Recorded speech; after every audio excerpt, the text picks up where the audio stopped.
Hi, I'm John Cruz, and you're watching Cruise Control. And today, I have a little treat for you guys. First off, I know you guys are going to ask, the Chicago Cutlass is still at the shop. The guy hasn't gotten around to doing the motor yet. I do have another motor for it, an Oldsmobile 307. Just a matter of it getting swapped out, and then once it's back here, then I'll take care of a few things, like it needs brake pads and a fuel line, and getting the doors to open and close, and then I'm free to do with it as I see fit. But today I have my most reliable vehicle, I would say. It's a 1988 Mercury Grand Marquis LS Colony Park station wagon. I bought this thing back in 2020 during COVID and during the George Floyd riots and everything. And a friend of mine, Bill Brown, who lives out not in Portland but near Portland, he was going to use this thing in a Gambler 500 race, and I'm like, that thing is too nice to tear up on the off-road circuit. So how much? And he's like, yeah, whatever, $800, and just take it off my hands and stuff. And for that kind of price, for this kind of car, and in this kind of condition, I couldn't turn it away. I mean, underneath, the car is so clean, you could almost eat off of it. When I first got it, the frame was black, the floorboards were gray, everything was great. Past 5 years, the frame hasn't gotten rusty to the point where, it's starting to get holes or anything, but it has gotten brown. But the floorboards are still in immaculate shape. So, he picked me up from the airport in his Mad Max 73 Falcon XB. I think he had it done up like the Fury Road one at the time. I can't remember. And, I drove this thing back from Portland to Chicago, and I avoided Minneapolis. And since then, this thing has been to Indy and back. It's been to Tampa and back. It's been to, Milwaukee and back. It's been to Beaver Dam, Wisconsin and back 1,000 times. This thing has been everywhere. And it is one of my favorite, if not my most favorite cars. And few things about this car that are not original. The entire header panel and the front bumper and all the aproning are not. The header panel I got off in 82, but Jesus Rodriguez, who is like the mastermind in box Fords, told me that this grill is from an 80. Like mid-year, for like 6 months, they produced this particular grill.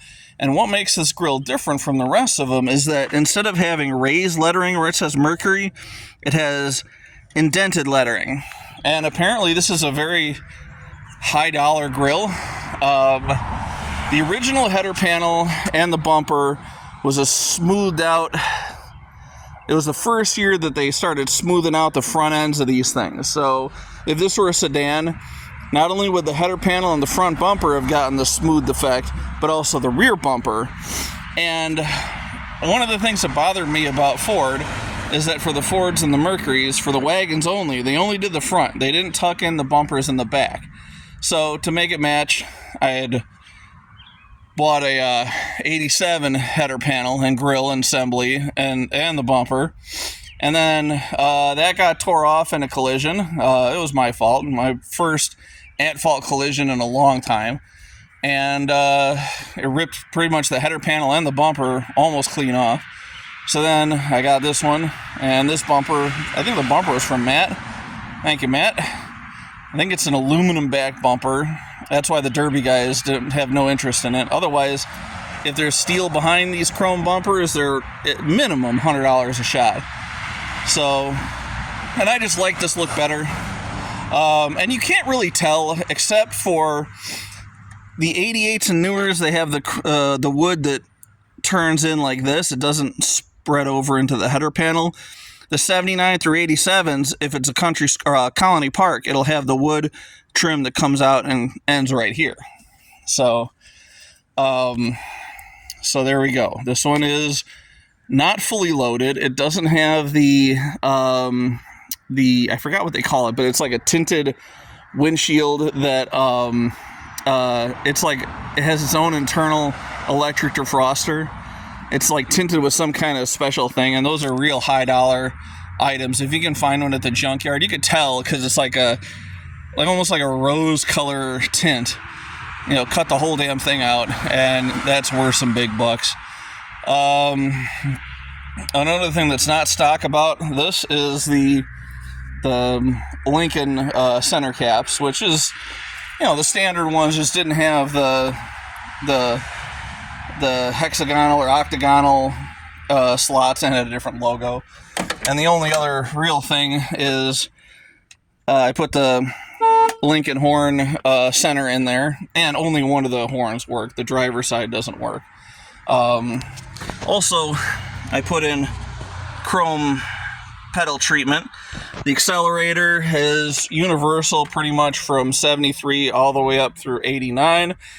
The brake pedal, or the parking brake pedal, is universal 70, late 60s to 89 at least. And then the brake pedal itself, from 80 to 89, that's the same brake pedal as like a Jeep Cherokee.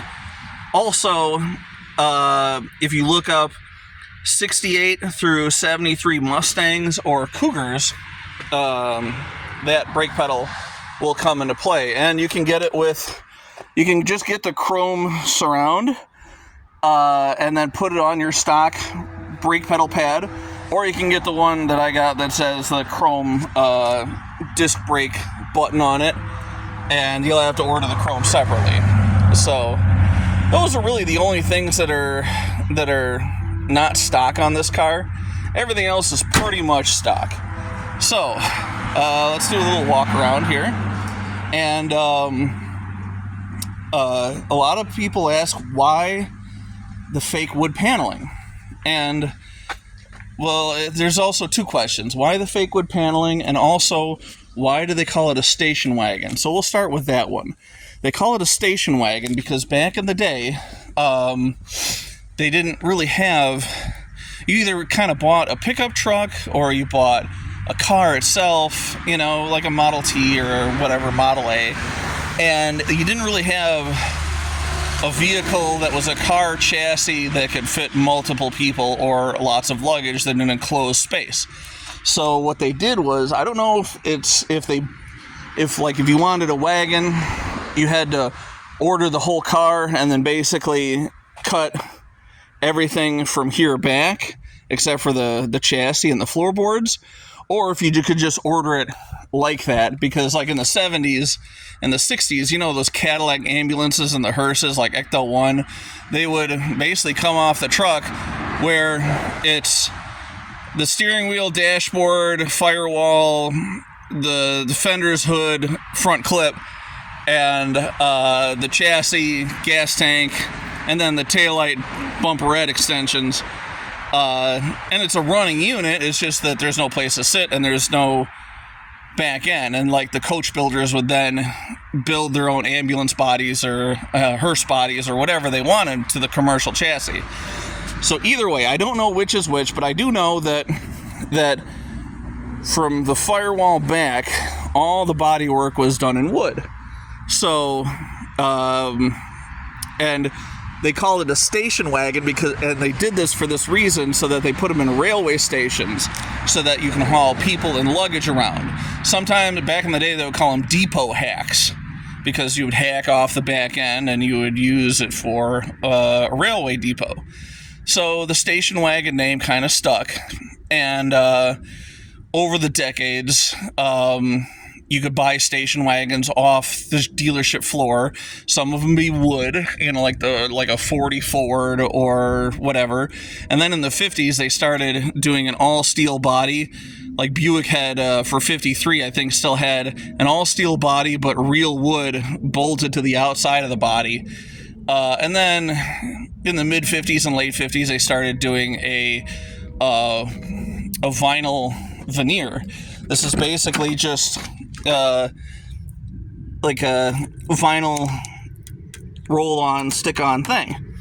And you would just, you're like wrapping your car. You would basically just smooth it all over. And you can see over the course of the years, especially coastal cars, when they bake in the sun, it wears out.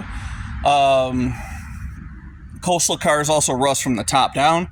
There's lots of little rust holes and stuff here and there and around the windows, but underneath, immaculate. So, what's the difference between so we covered the station wagon, we covered the wood, and so what's the difference between this and a regular Grand Marquis sedan? Really, it's pretty much from here forward is all sedan. In fact, if you were to cut here, right through here, and then here, and then basically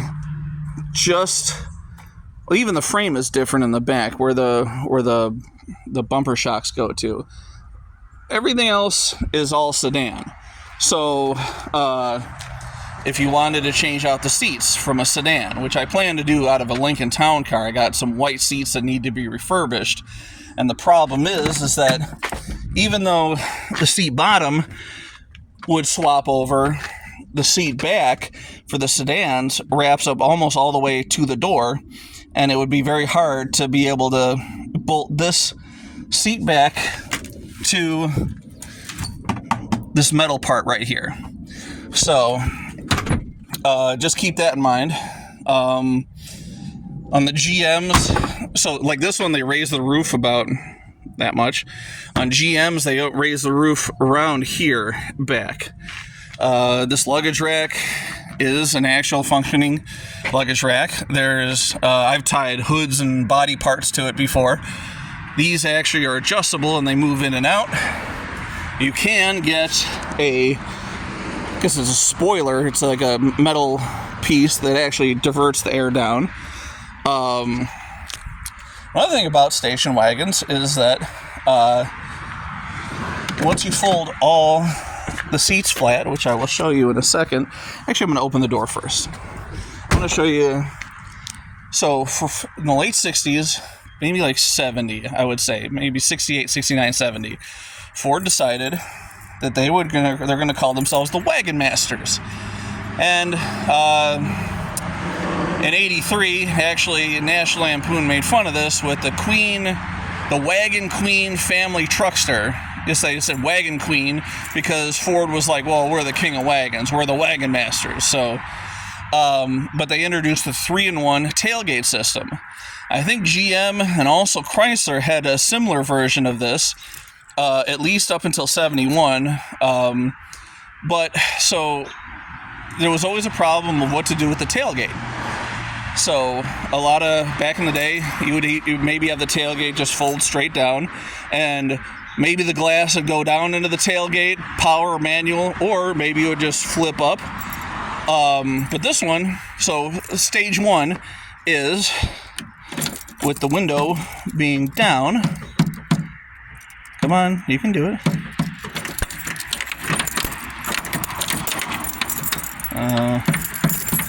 Damn it. Hold on. All right, so this window was working fine like a week or two ago.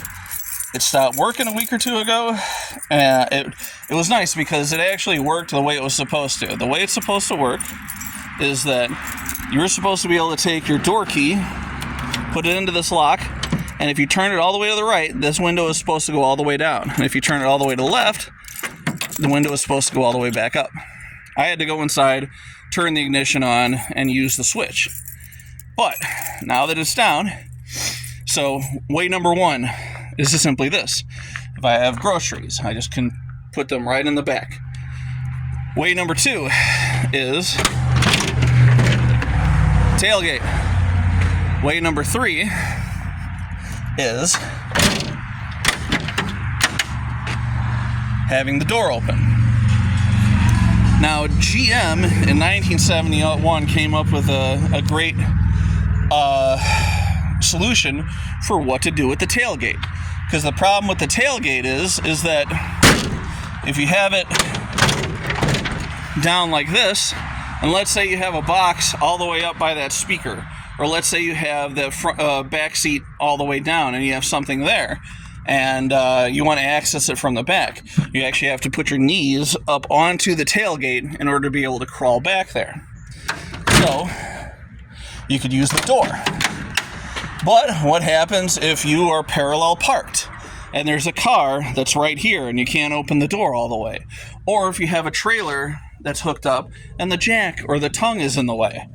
So what GM did was they came up with a system where, just like in the Ford, you put your key in, you turn it, but the back glass would slide up into the roof and the tailgate would slide down into the floor. So there was no, you could put your knees up against the bumper and reach in without the tailgate being in the way and get whatever you need to get. And they are manual or power, depending on what kind of vehicle you ordered. So, I wanted to show you also the seats. So, you have your front seats, both power. You have, and that's optional. Mercury's would have standard driver side power seats from 83 on up, and I think they were optional passenger side power seats. You have that middle seat that folds down if you want. You have this carpet, which you don't normally find with vehicles. A friend of mine actually parted out a couple of these, and he's been lucky enough where all of his have had carpet. So there's this little trap door here, and you can lock it so you can keep all your valuables or whatever. Let's say you're a contractor, right? And you got all your ladders strapped to the luggage rack, but you have all your tools. You don't want to put them in the back area here, because then somebody can just bust the window, take all your stuff. So you have this area down here, and that's carpet underneath there. I kind of use it as storage, but these are optional too. These are the Ford's rear-facing, dual rear-facing jump seats. Now that's another thing. Like, what do you do with the third row seat? So a lot of times you see these memes like, oh, remember sitting in the back of the wagon, staring out the back tailgate and people honking at you and stuff like that. That was mostly a GM thing. Except, you remember I was talking about the clamshell wagon, 71 through 76? They actually, instead of using coil springs, they use leaf springs in the back, which gave them much more ground clearance, or much more clearance to be able to go down on the floorboards. So they actually had forward third row seats. But Ford, and then in 77, they went back to the rear facing seats. Ford in also late 60s, early 70s, introduced the dual rear-facing jump seats. And then from the 70s cars, 73 through 78, they would have like a square, almost like a trailer hitch receiver in the center here. And you can get a Ford magnetic chess or checkerboard that would sit up here right about this height. And it was magnetic, so all the chess and checker pieces would stay there. And then something for the kids on long hauls, and you could use it for like a snack tray table, something like that. These, you would think these are hard to find, but they're not that hard to find. There's lots of people selling these online. There's lots of people selling the carpets online. They are getting a little harder to come by, but they are still out there. So then you can just fold them flat. And then also, I wanted to show you the center seat, what it's like being held flat. So normally this button here would prevent this seat from coming back, but since mine is broken, you just put it back anytime you like. So that's what it looks like without anything. So I'm going to pause it for a second. So I'm 6'3", and I am laying inside of the station wagon right now. And So I fit in there just fine. Now, one thing I did notice when I jumped into this car and I put all my 300 pounds of fatness onto the tailgate, I wound up breaking the one of the cables for it. So right there. So be careful of that. Make sure yours isn't rusty like mine is.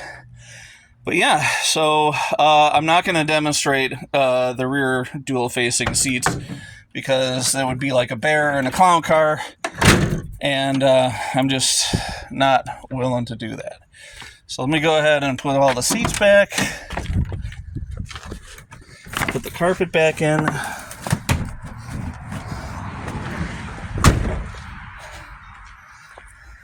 I do have another tailgate over there that I was originally going to just swap over because I thought this tailgate mechanism was just so jammed up it wouldn't work.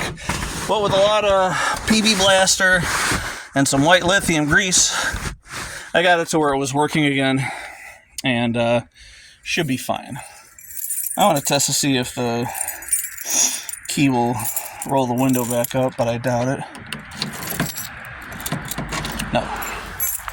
Let me go ahead and start it up. Put the air on. And I'll show you the inside of this magnificent vehicle.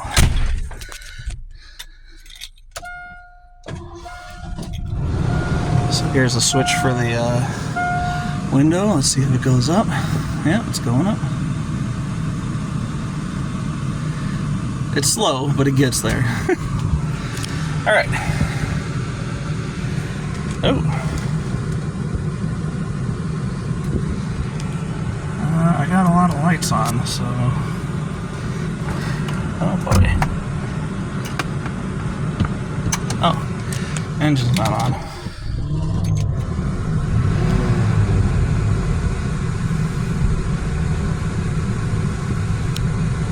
Come on, baby, what's wrong with you?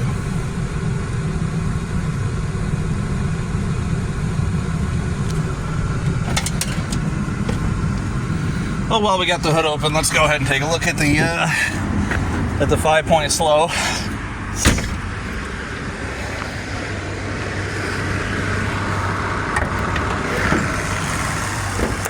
So this is a 5.0 liter, 302 cubic inch V8 engine. Made it to an automatic overdrive transmission, so that means there's 4 speeds instead of 3. 1980 was the first year that Ford introduced the AOD transmission to the Panther platform. They were standard equipment in Lincolns, and they were optional on Fords and Mercurys for 1980, but pretty much most 80 models had them. Then by 81, they were standard equipment on all Fords, Lincolns, and Mercurys.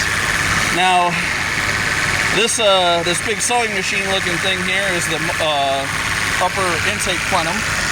This is multi-port fuel injection. This is like pretty much the same system that they put in the Mustangs, the F-150s, so on and so forth. For Fords and Mercurys, 86 was the first year of this, and it replaced the central throttle body injected to V8, where, not V8, but central throttle body injection system, where it was a circular air cleaner, and it almost looked like a carburetor. Once you pulled off the lid, then you saw, instead of choke plate, you saw yourself 2 little injectors. And a lot of people mistook them for carburetors, but they were actually fuel injected. And those were from 83 to 85. And then before then, it was just 2-barrel variable Venturi carburetors, where instead of a choke plate like that, it was 2 plastic little sliders that actually open or widen and enclose the Venturis to supposedly provide for better throttle output and so on and so forth. And they were junk. We all replaced them with Autolite 2150 carburetors instead. So this engine they used all the way up through 91 when they stopped with the box Fords and Mercurys, and also 91 was the last year of the station wagon itself.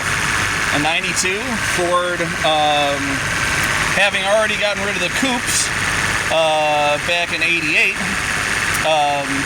92, they decided, okay, no more station wagons. Well, 91, no more station wagons after this. That left GM to go another couple years with their Caprice wagons, the new bubble wagons, the Custom Cruiser Oldsmobile, and the Buick Roadmaster. And they sold fairly well compared to, they sold terrible compared to minivans, but they sold very well compared to any other station wagon on the market. And just like, video killed the radio star, the minivan killed the station wagon, and then the minivan got killed by the crossover. So one thing I wanted to show you was the back seats. Oh, geez. I'm 6'3", and you kind of do get crammed in the back of one of these things. Let me just go ahead and put see, like that.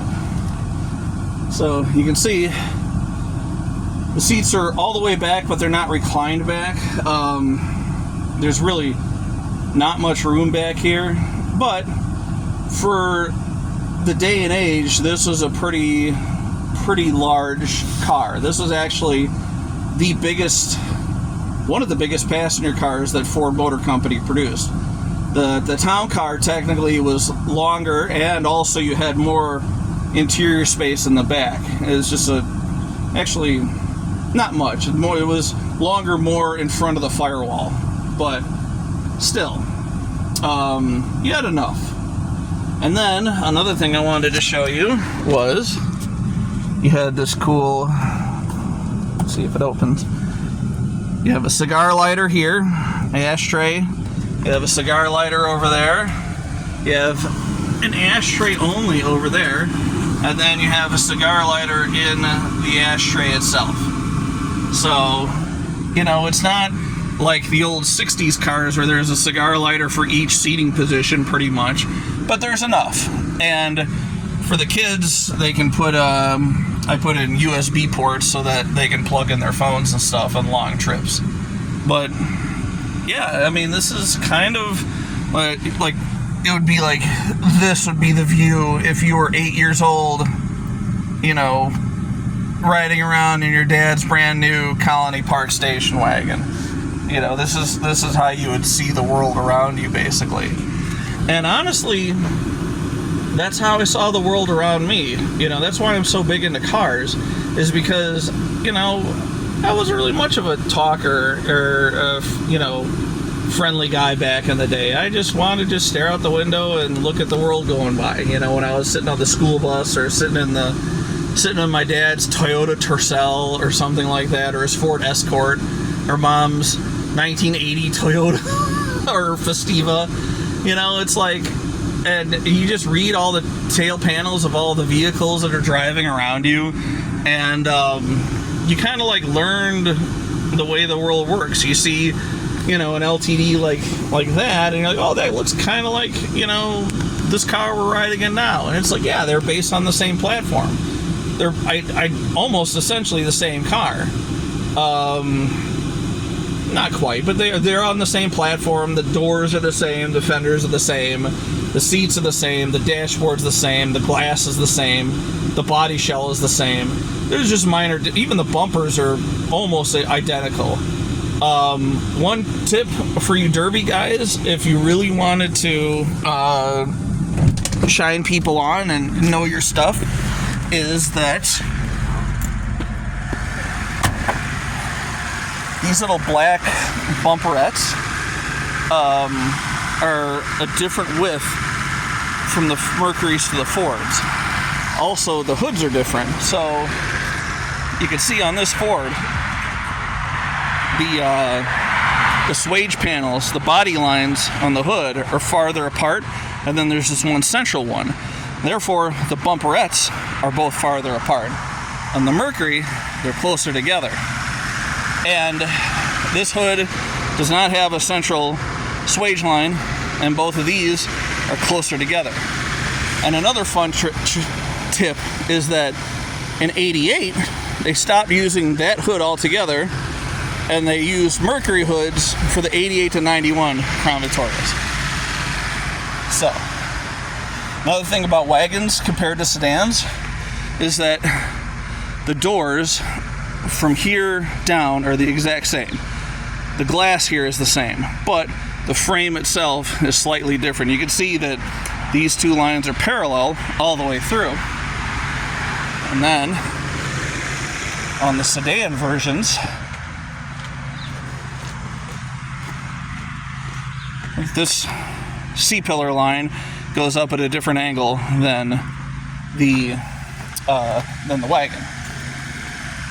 Another thing too is that for a 79 to 87, they made coupes of these. So, like this corner or this coach lamp right here, on a sedan or a wagon, it's this way. But on a coupe, this B-pillar is actually at the same angle, just reverse. So you would take this one, put it on that side, that one, put it on this side. These coach lamps, they just come on. There's a little 194 bulb in there. They come on when the parking lights are on. So, why is this car not fully loaded? This car, for 88, actually 86 on up, you got power mirror standard. For 83 on up, you got power windows and lock standard on a Grand Marquis. Air conditioning is always standard on a Mercury. At least 83 on up Grand Marquis for sure. And probably 79 Grand Marquis as well. The Marquis maybe might have had it optional. So this car does not have the full trip minder in the middle. It's just a clock and a calendar. Also, it doesn't have automatic climate control, so you can't set it to a certain temperature. It just either blue or red.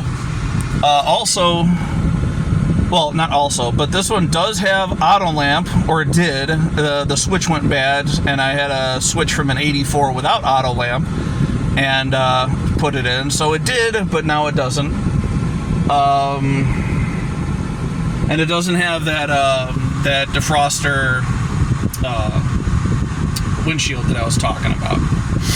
So one of the things I wanted to also mention was, everybody says, well, can I just take my Ford instrument cluster and put it in my Mercury dash shell? And you cannot, because the Ford cluster and the Ford dash is actually slightly different than the Mercury dash. It doesn't have, it only has the hole for the cluster, and it stops here. One of the things is I've always wanted, on all my cars, I like to have the certified police speedometer. So on Mercury's it would be 135, and on Ford's it would be 140. And Mercury's, they stopped doing police package Mercury's in 82, and only on the Marquis, not on the Grand Marquis. But you could swap out the instrument clusters, or just the speedometer face itself. There's only 3 I know of in existence. Originally, up until about a month ago, there was only 2. And one guy online found one. His friend found one in a storage unit that he had won the auction on. New old stock in the box with a 1 mile on it, and it's 135 mile an hour Mercury certified speedometer, and he sold it for almost $500, which I think is kind of low, because like, you just can't find these things, and nobody's remanufacturing them, nobody's making repops of them. And these police package Marquis from 79 to 82, there was such low production numbers of them anyways, and survivability rates on police cars back in the day were just terrible. It's really, I can't think of one single police package 79 to 82 Marquis sedan that's still even in existence today, let alone on the road and registered and insured. So, but back to this car. A lot of people talk about the Queen family truckster, from the National Lampoon's Family Vacation. And I personally, I bristle at the idea of that car because, you know, like it's a punchline. They deliberately made it ugly and over the top, you know, and like, okay, I get it. You're making fun of the traditional American family station wagon. We're back in the 60s and 70s. You know, you watch like Brady Bunch, and they had one car, you know, maybe two, and the second one was like the dad's hot rod, you know, like the Barracuda convertible. But, you know, the main family car was the Plymouth, whatever station wagon, the Suburban or something like that.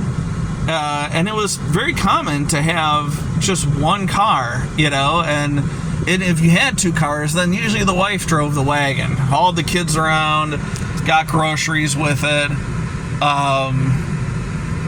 That was just how it was. And also, there was a real thing about being picked up, being judged by the car you got picked up in the suburbs. So, like, you know, 8 years old, 1988, Glenview, Illinois.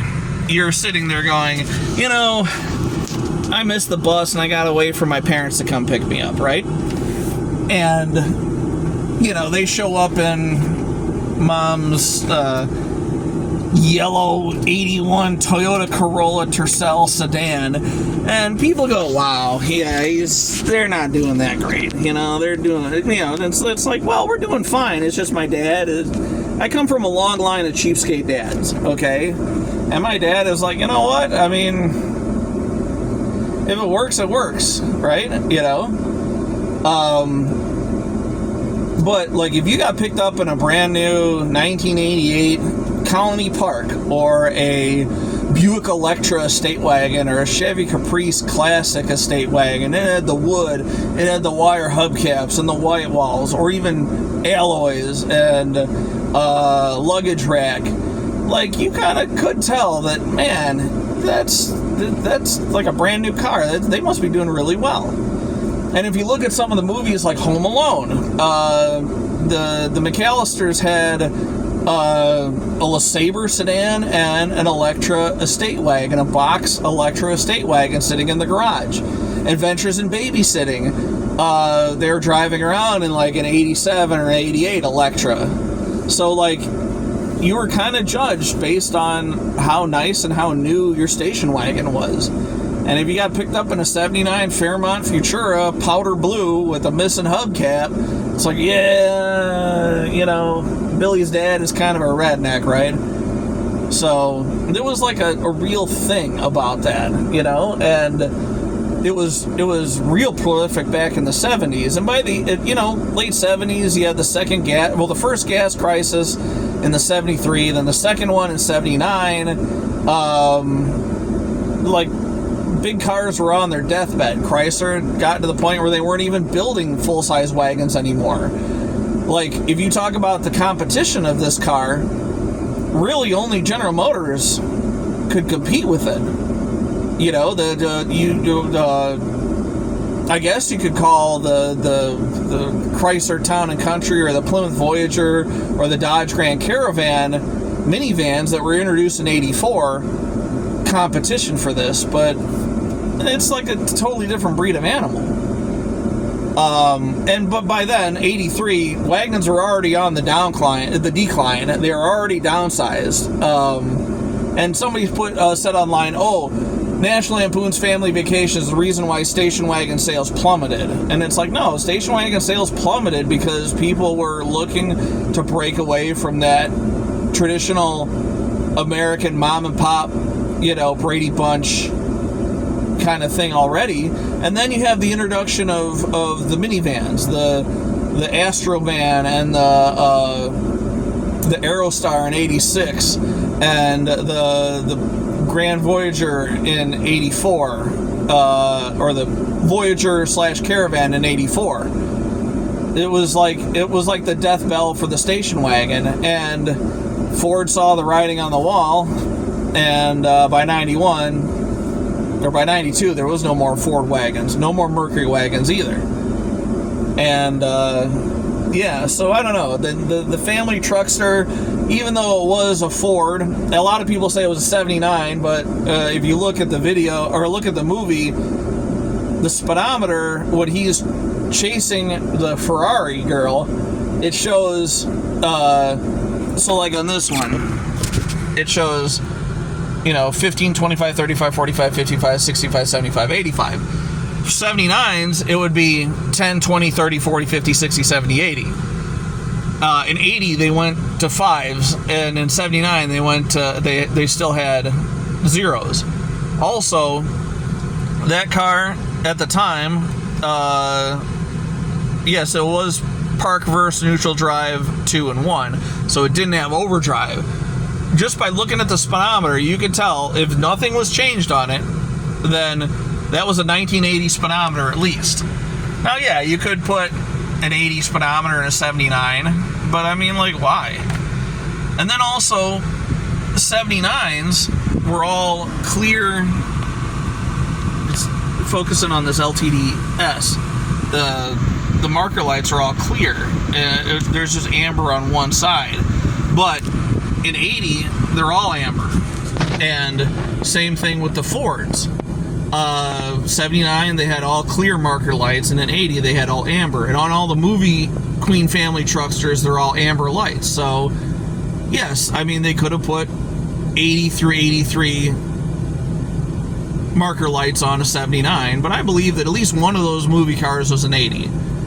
So, I think I've said about enough.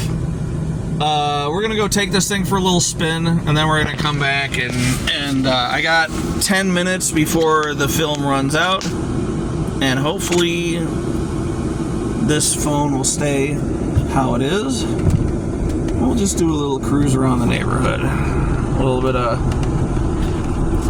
cruising USA on our 4th of July day.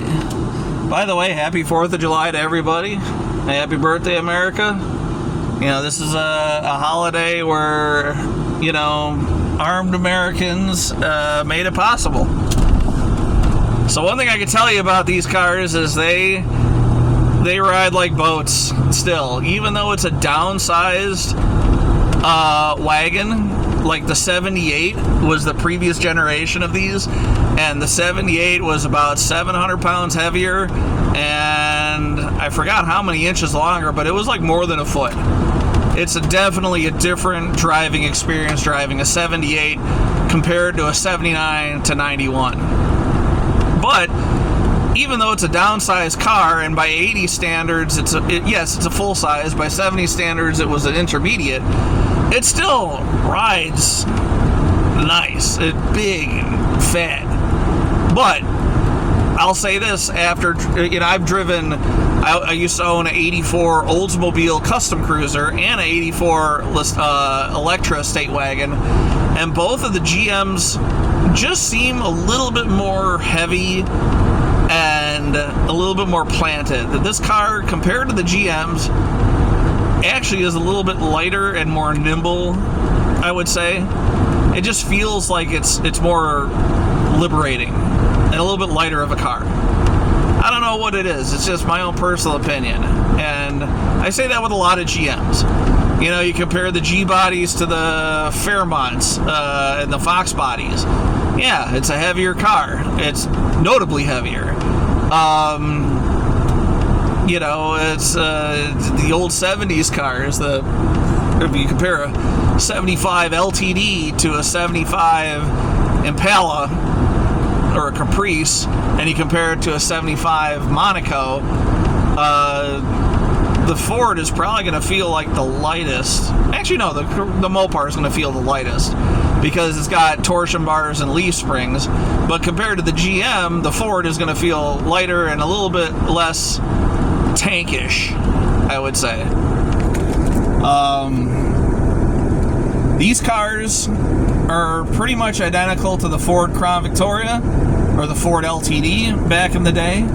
And the LTD, especially for 1980, was marketed as quieter than a Rolls Royce. And these are smooth, quiet riding cars. They're like riding on clouds. And this car actually, not technically, but is riding on air.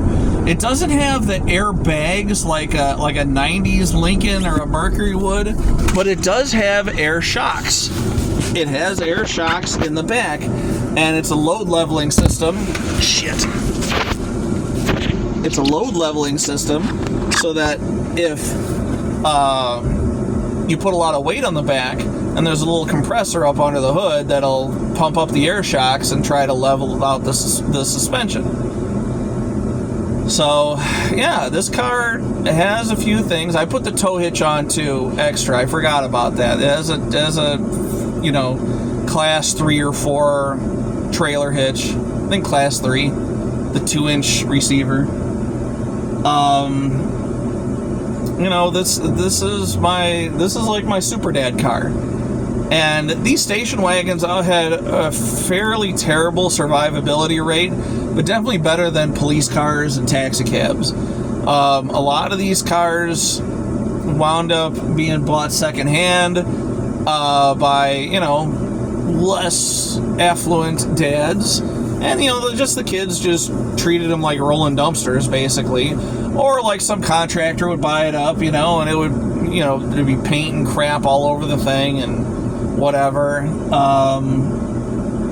But you do find these things every once in a while just sitting in a garage, like, oh yeah, it was Grandpa's car and he passed away and we don't know what to do with it, so we just kind of let it sit in the garage and we've been using it for a shelf all this time, so you do find them every now and then. And then you find like the mint condition ones. They either they've been a survivor all this time that's just been sitting in a garage somewhere, like a barn find, or they've been restored. There are people actually restoring these things now. There's people restoring minivans now. A lot of the millennials are like, they have a little bit of money. Very few of them have a little bit of money, and they decide, I'm gonna try to buy the Town and Country that my dad used to have back in the day. So they'll go pick up a Jelly Bean 2001 Chrysler Town and Country with the TVs in the back, and it's supposed to bring back those memories. And the sad thing is, no matter how old or how much money you put into buying these old cars, yes, you're gonna get a little feeling of nostalgia, a little bit of memories coming back, but you're never gonna be able to recapture that youth. It's just. But I still love these cars. I still love old cars because of that. It reminds me of better times. When you didn't have to deal with taxes and car payments, and you realize that being a kid was kind of easy, everything was kind of done for you, You didn't have to worry about speed cameras and fucking homeowners associations and fucking, do I have enough money to pay the copay? You didn't worry about any of that shit. You just worried about when is the Super Mario Brothers Super Show going to be on, and how many vanilla sandwich cookie Oreo knockoffs do I have left, When's Dad going to go to the store and get more tab?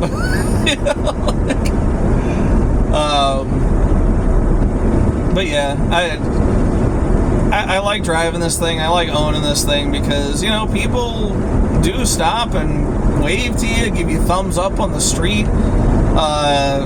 Oh yeah, I remember I used to have one like that, and my dad would have one, and we were in the back seat, and yeah, he would cut people off, and they would flick us off, but we'd get all the people giving us the middle finger, even though we were in the back seat, and it's just kind of cool to spark those memories, to have a little bit of nostalgia come in. And yeah, okay, you're not going to recapture, you're not going to be able to sit there and go to fucking Discovery Zone and just sit in the ball pit, but at least you'll be able to think about it and go, yeah, man, those are good old days, cracking open the Super Nintendo in 1991, playing fucking Mario Kart or shit like that, fucking listen to the woohoo, or all the birds fucking chirping and shit on a hot summer day, the old trope of drinking from the hose, you know, like that's what this car reminds me of. That's what it feels like, you know. And my kids kind of understand it, they kind of get it, but at the same time they kind of don't, because they don't live the same lives that, like, all they want to do is just be inside and be online. You know, my son a little bit more than my daughter, but yeah. So I'm about out of time anyways, so I'm going to say, you know, thanks for watching, guys. I just wanted to show, this is one of my favorite cars, and it's been so good to me, and I just wanted to show it off to you guys. So thanks for watching. Whenever the Cutlass is ready, you guys will be the first to know. Actually, I have a guy who is very interested in taking a look at it and doing a video on it, so he'll be the first to know. But then after that, you guys will be the first to know. So, alright guys, keep it shiny side up, keep it under 100.